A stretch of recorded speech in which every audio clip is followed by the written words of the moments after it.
So this girl, her name is Isabella, and Isabella is in a lot of trouble. See, it's 2018, and she's 23 years old, living in Phoenix, working at this marketing firm. But Isabella, she's got trust issues because her mom raised her as a single parent and never told her who her dad was. And one day, she's scrolling through this dating app and she matches with this guy, Christopher. And Christopher is 45, but he looks good for his age, Like he takes care of himself and he's got money.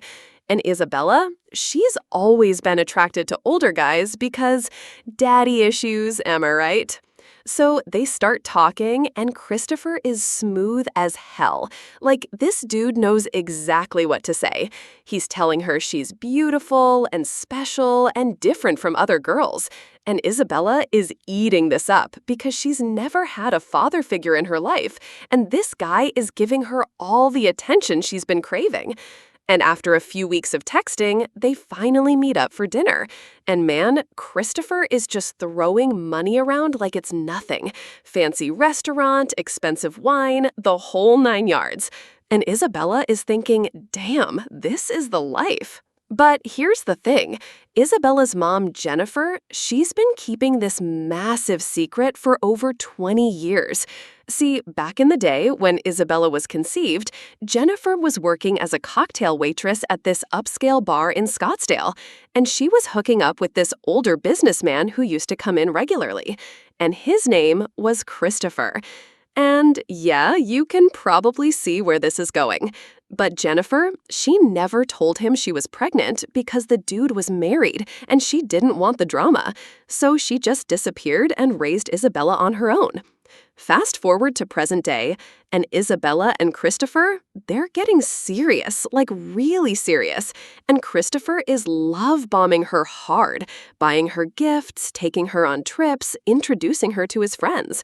And Isabella feels like she finally found her Prince Charming. And after about 6 months of dating, Christopher pops the question. And Isabella says yes, because this guy has given her everything she thought she wanted. Attention, love, financial security, the whole package. But then, around the same time, Isabella's mom, Jennifer, she's scrolling through Facebook and she sees a post from Isabella showing off her new engagement ring. And she's tagged Christopher in the photo. And when Jennifer clicks on his profile, she literally drops her phone. Because holy shit, that's the same Christopher she hooked up with 24 years ago. The same Christopher who's Isabella's biological father. And Jennifer is freaking the fuck out because her daughter is about to marry her own dad and doesn't even know it. So Jennifer, she tries to figure out how to handle this nightmare situation because if she tells Isabella the truth, it's going to destroy her daughter's life. But if she doesn't tell her, Isabella is literally going to commit incest and have kids with her own father. And Jennifer is going crazy trying to decide what to do. And she's drinking heavily and having panic attacks. And her friends are like, girl, what is wrong with you? But she can't tell anyone because this secret is just too insane. Meanwhile, Isabella and Christopher, they're planning this huge wedding. And Christopher is acting weird about meeting Isabella's family. Like, every time she brings up her mom, he changes the subject or gets uncomfortable. And Isabella thinks it's just because he's never been married before and he's nervous about the whole family thing. But really, Christopher is starting to piece things together too, because Isabella keeps talking about how her mom used to work at this bar in Scottsdale. And Christopher is thinking, wait a minute, that sounds familiar. And then one night, Isabella is showing Christopher old photos of her mom, and Christopher sees a picture of young Jennifer, and his face goes white because he remembers her. He remembers that cocktail waitress he used to hook up with. And he's doing the math in his head, and oh shit, Isabella is the right age, and she looks just like Jennifer did back then. And Christopher is realizing he's been sleeping with his own daughter for months and is about to marry her. But here's where it gets really fucked up. Instead of doing the right thing and coming clean, Christopher decides to keep his mouth shut because he's fallen in love with Isabella and he doesn't want to lose her. And he's thinking maybe if they just don't have kids, it'll be okay. Like, this guy is literally trying to justify marrying his own daughter, and he's so twisted up in his own head that he convinces himself this is somehow acceptable. So the wedding day arrives, and Isabella looks beautiful in her white dress, and she's so happy, thinking she's marrying the love of her life. And Jennifer is there trying to smile, but inside she's dying because she's watching her daughter marry her own father. And she's been drinking all morning just to get through this. And during the ceremony, when the priest asks if anyone objects, Jennifer almost stands up, but she chokes and stays silent.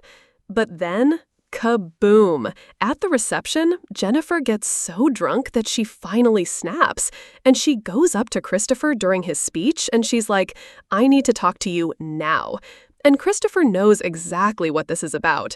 So they go outside, and Jennifer is crying and screaming at him like, "How could you let this happen? You know she's your daughter." And Christopher is trying to calm her down, but Jennifer is having a complete breakdown. And Isabella, she sees her mom and her new husband arguing outside, so she goes to check on them. And she walks up just as Jennifer screams, "Do you have any idea what you've done? She's your daughter, Christopher. She's your fucking daughter." And Isabella hears this, and her whole world just shatters. Like, everything she thought she knew about her life is a lie. And she's standing there in her wedding dress, realizing she just married her own father. The whole reception turns into chaos. Isabella is sobbing and throwing up, and Christopher is trying to explain himself, but there's no explanation for this level of fucked up. And the guests are confused as hell, and Jennifer is having a mental breakdown. And the police get called because someone thought there was a domestic violence situation. And when they sort out what actually happened, everyone is just horrified. Isabella ends up having a complete psychological break. She gets admitted to a psychiatric facility because she can't handle the trauma of finding out she married her dad and had been intimate with him. And Christopher, he disappears. He just packs up and leaves town because he can't face what he's done. And Jennifer blames herself for keeping the secret for so long, and she ends up attempting suicide because the guilt is eating her alive. And the worst part is, Isabella, she never recovers from this. Like, she gets out of the hospital, but she's never the same. She can't trust anyone, she can't have relationships, she moves across the country and changes her name and tries to start over, but the trauma follows her everywhere. And she ends up isolated and alone because how do you even begin to heal from something like that? So now it's been 3 years since the wedding, and Isabella, she's still in therapy, trying to piece her life back together. And Christopher, he's living under a different name in another state, but the shame and guilt are killing him slowly. And Jennifer, she survived her suicide attempt, but she's never forgiven herself. And she hasn't spoken to Isabella since that day, because Isabella blames her for keeping the secret for so long. And the crazy thing is, this whole nightmare could have been prevented if Jennifer had just been honest from the beginning. But instead, her lies created the most fucked up family situation you could possibly imagine and destroyed 3 lives in the process. And that's why they say the truth always comes out, but sometimes it comes out too late. And when it does, the damage is already done, and there's no going back from something like this. Like, how do you even begin to explain this to people? This is some next-level family dysfunction that nobody should ever have to experience.